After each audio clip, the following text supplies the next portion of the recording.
ตัวนี้เป็นฟังไทยถูกภาษาไทยใกล้ๆผู้เศร้าฟังไทยเป็นเหมือนยัง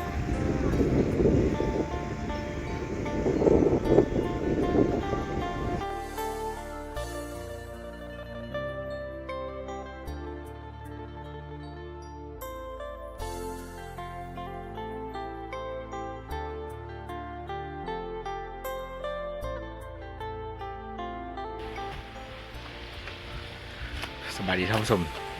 อยู่กับเบาคิงทุกคนรายการวิธีคนเราวันนี้มีโอกาสดีได้มาเที่ยวที่บ้านนาคาเมืองโบแตนแข้งไซบุรีทุกคนก็เลยแวะพาทุกคนมาเบิ่งบรรยากาศดูซ่องฟังน้ำเฮืองระหว่างฟังน้ำเฮืองฟังนาคาฟังโบแตนคือฟังลาวกับฟังไทยเบิ่งนั้นทุกคนในแวะมาทางนี้ก็เลยพาทุกคนมาเบิ่งบรรยากาศข้องซ่องฟังน้ำเฮืองมิตรภาพลาวไทยเนาะ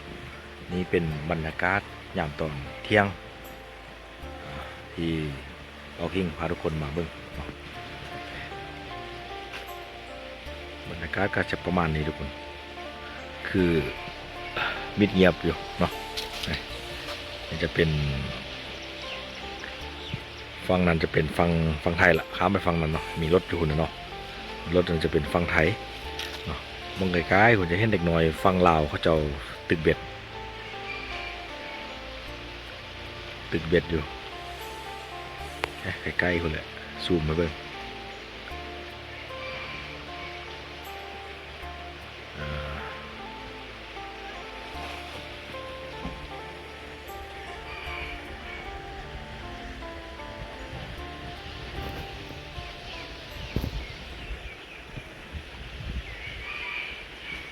บรรยากาศมื้อนี้ก็เป็นมื้อวันเสาร์ทุกคน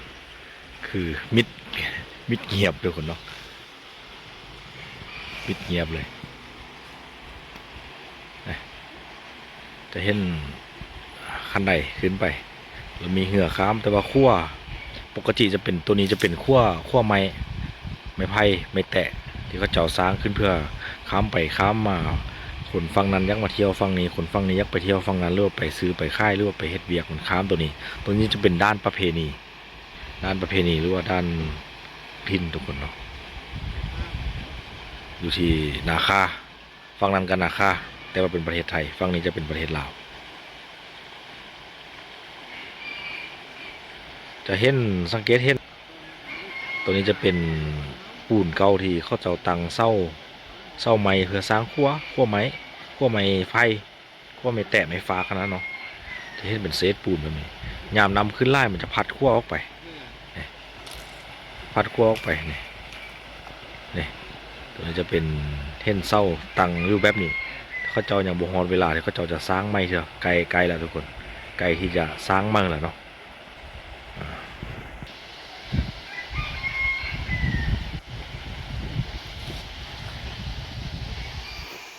ตอนนำที่ไล่แท้เขาจะใส่เหือค้ามทุกคนยามนี้ก็ใส่เหือค้ามเพื่อกันแต่ว่ามันยักแห้งๆแหละบางคนประสนเที่ยวไปเที่ยวมาก็ยางค้ำได้นำนี่มันแห้งได้เนาะเดี๋ยวเรามาเบิ่งฟังนี้นี่จะเป็นบ้านเหือนของฝั่งลาวของหลายส่วนฝั่งลาวเนาะบ้านไกลเหือเคียงบ้านพี่เหือนน้องเป็นแบบนี้ทุกคน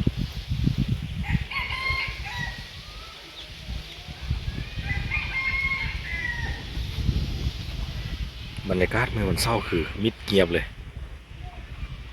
เดี๋ยวเราลงไปเบิ่งนำอยู่ลุ่มนำกัน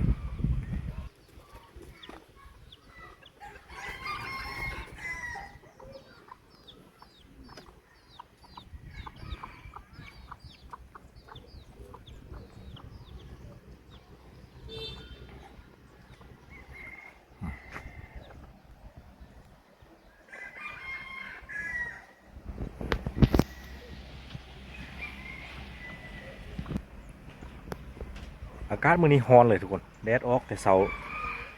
ตอนยามเช้าตอนแดดบ่หันออกนี่หนาวไล่แดดออกมากอะ หอนขนาดไหนวะเนี่ย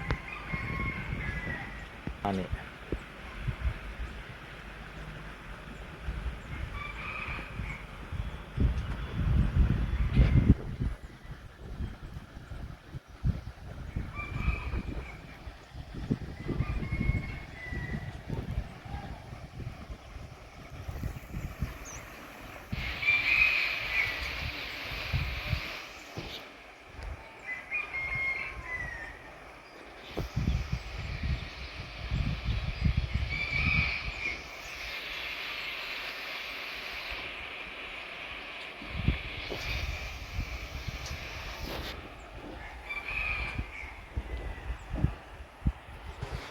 ไส้น้ำตัวนี้นี่ไล่ไปฮอดแกนเท้าเลยทุกคนมีเพลงที่ว่าทรายน้ำเฮืองที่ไหลกันนะเขาว่าเนาะทรายน้ำเฮืองไล่กันเนาะระหว่างมีตำนานฮักข้ามฟังน้ำเฮือง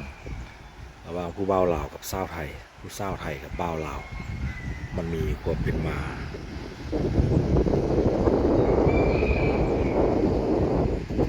โอ้ลมพัดเย็นดีขนาดเบิ่งผู้สาวฟังไทยเพิ่นมาเห็นยัง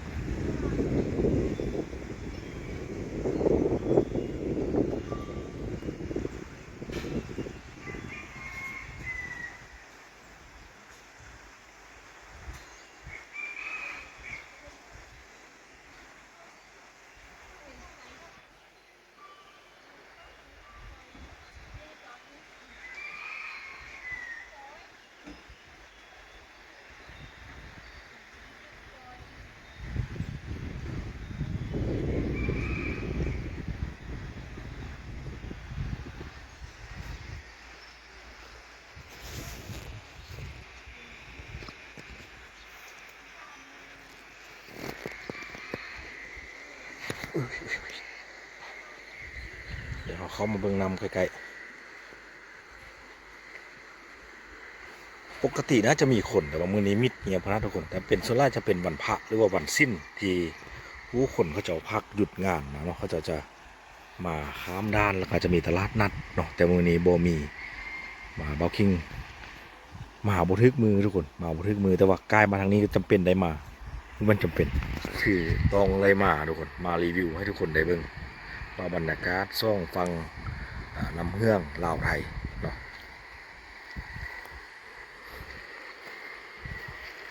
ตัวนี้แม่นฟังไทยทุ่งภาษาไทยไกล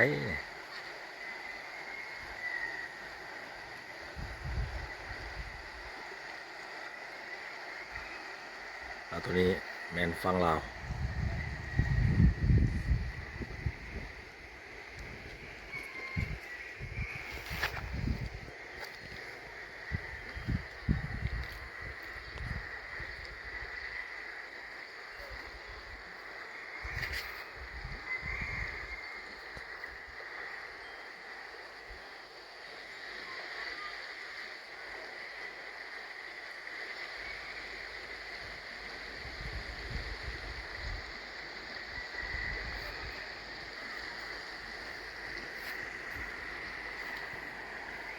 น่าจะมีคนจะข้ามนำแล้วเนี่ยนะ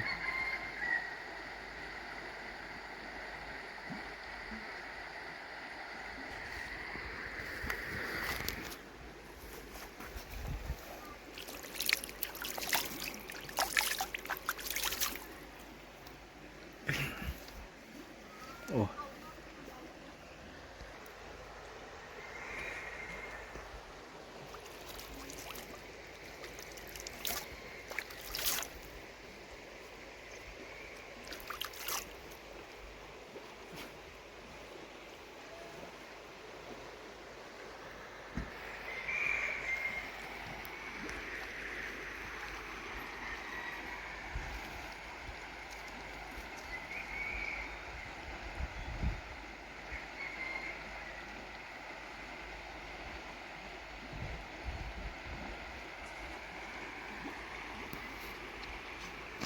มีผู้เศร้าฟังไทยเอาตะแคงกัน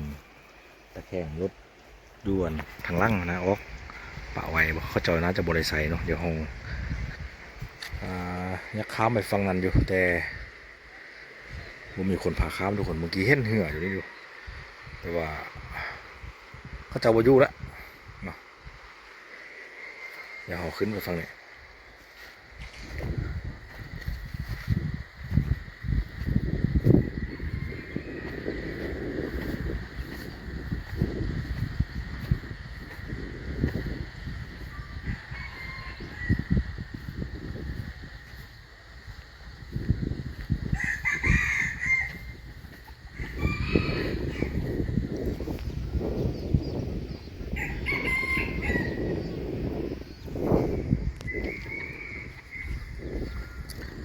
ชาวเมืองโบเตนยินดีต้อนรับสปปลาว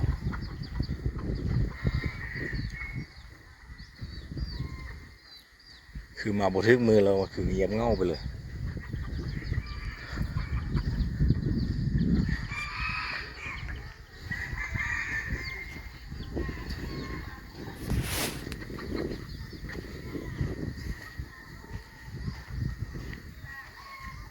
สบายดีคือว่ามิดเนาะ มือมันมือไหน มื้อวันอังคารกับมื้อวันพฤหัส อังคารกับพฤหัสโอ้มาบ่ถึกมือแล้วสันเนาะอังคารกับพฤหัส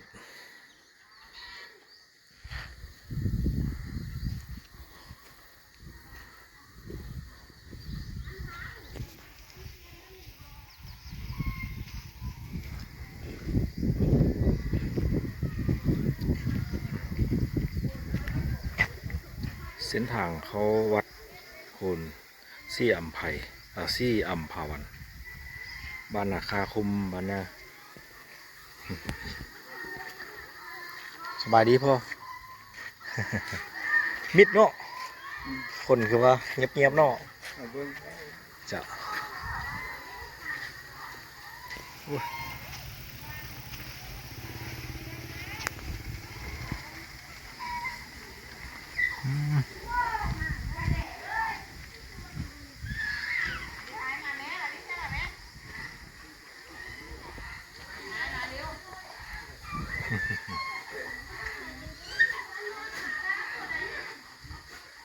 บ้านนาคา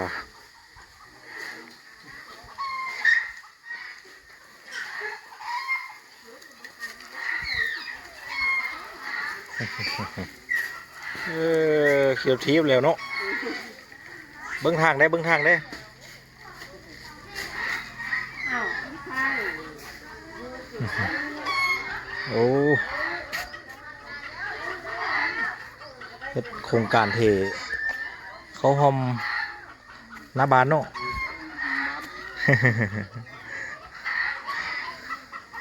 มาบ่ทึกมือเนาะ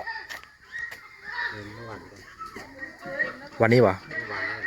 วันนี้เขาเปิดวะวันนี้วันศุกร์เมื่อไหร่เขาเปิดอ่ะวัน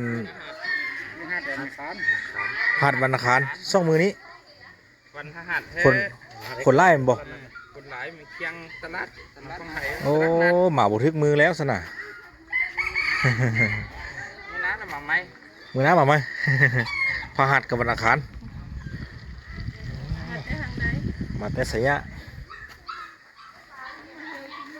มาเวียกมาอันเฮ็ดบุญของพ่อเราแวะมาเที่ยวเบิ้งสินะ บ้านนาคาทุกคน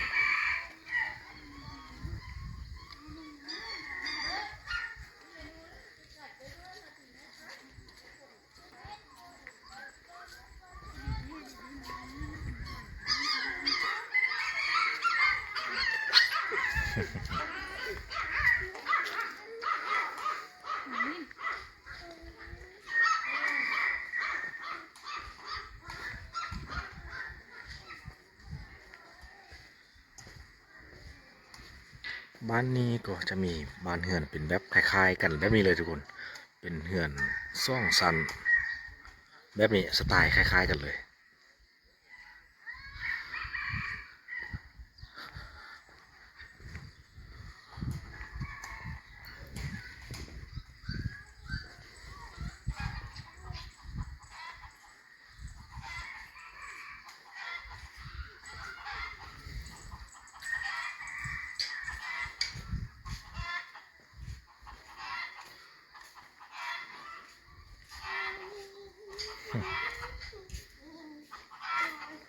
เป็นยังเศร้าน้อยพวกเขาเป็นยัง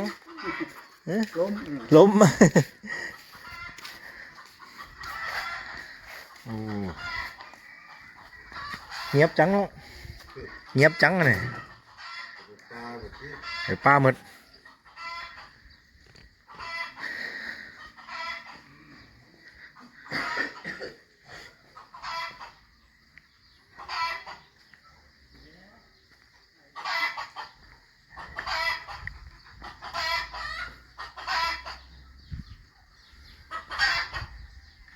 เดี๋ยวเราจะย่างไปจำประตูวัดนะทุกคน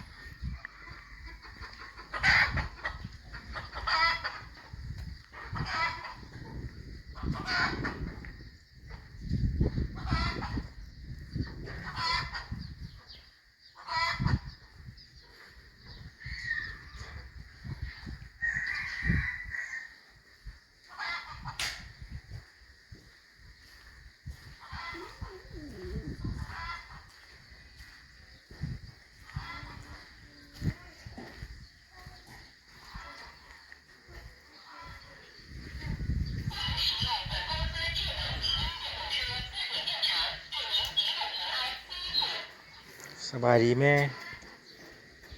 แกะมะทั่วดิน ไม่เก็บพอดี โอ้ เก็บพอดีได้แค่งานหลัก โอ้จ้ะ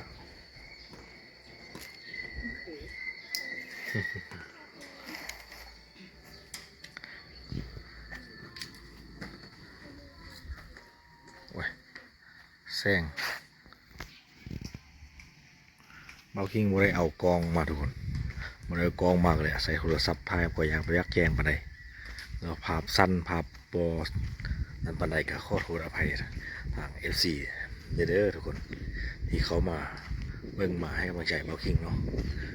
ตัวนี้จะเป็นวัดบ้านนาคาที่ติดกับชายแดนเลียบฟังน้ำเฮืองลาวไทยบ้านติดกันเลยเนาะติดระหว่างชายแดนลาวไทยเลยเนาะจะเป็นวัดนาคา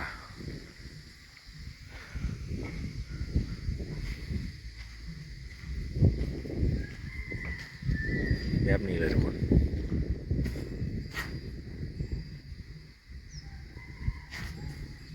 แล้วก็มีกกมะข้ามใหญ่ขนาดดูนี่นะ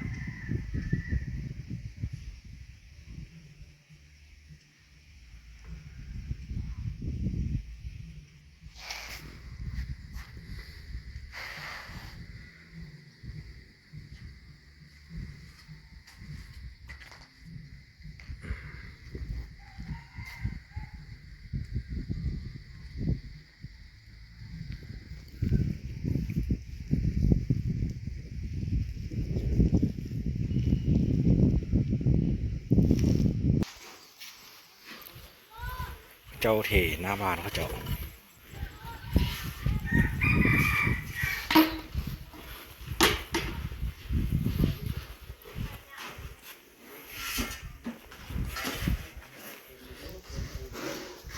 แต่เศร้าคนนึงเฮ็ดแต่เศร้าคนนึงมันช่วยนี่โอ้โห เอากามาไว้เลยเป็นไง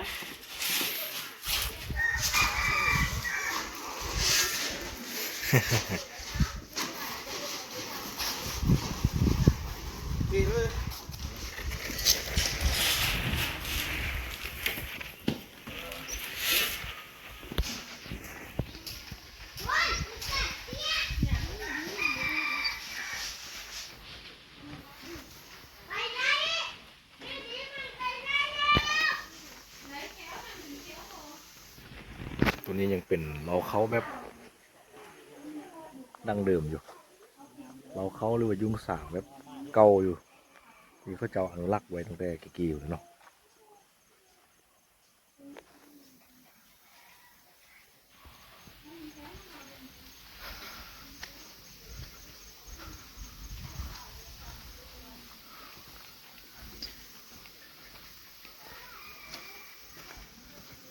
เงียบทุกคนมาบันทึกมือ แต่แม่นมือแท้จะแม่นวันอังคารกับวันพฤหัสเขาจะมาเปิดด่านเปิดตลาดนัดเนาะสมพอมาบันทึกมือกันเลยมีเทียบแบบนี้ ขณะถ้าเป็นมือคนจะมาเต็มมาซื้อเครื่องอยู่ฝั่งไทยข้ามมาฝั่งนี้เนาะโอเคท่านผู้ชมเนาะคือว่าที่ผ่านมานั้นก็เป็นบรรยากาศซ่องฟังลาวไทยเนาะอยู่ที่บ้านนาคา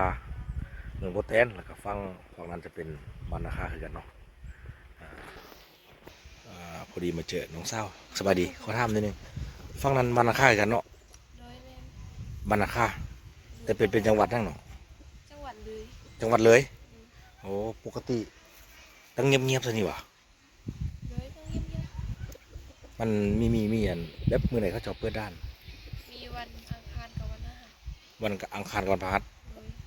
มือนั้นนี่คนน่าจะไล่เนาะ โดยผู้ลาย อ๋อน้องกับคนบ้านนี้บ่ โดย อ๋อขอโทษน้องซื้อยัง ซื้อนี่ มีอ๋ออันนี้ทราบโบแตนทุกคนโบแตนอยู่บ้านนาคานี่เนาะโอ้ขอบใจที่น้องให้ข้อมูลให้มื้อนี้แวะมาเบิ่งบ่ได้ตั้งใจมา ขอบใจหลายๆเด้อมาบ่ถึงมือทุกคนเนาะมาบ่ถึงมือก็เลยบ่มีคน แต่ยังมาคือว่าห้าใจยาวแท้ ท่านลงขี่รถมานะลงรถซื้อๆกัจจนีนึงจ้ะพออีโบมาเฮียประเดี๋ยวสมัยจะเห็นแล้ว อ๋อ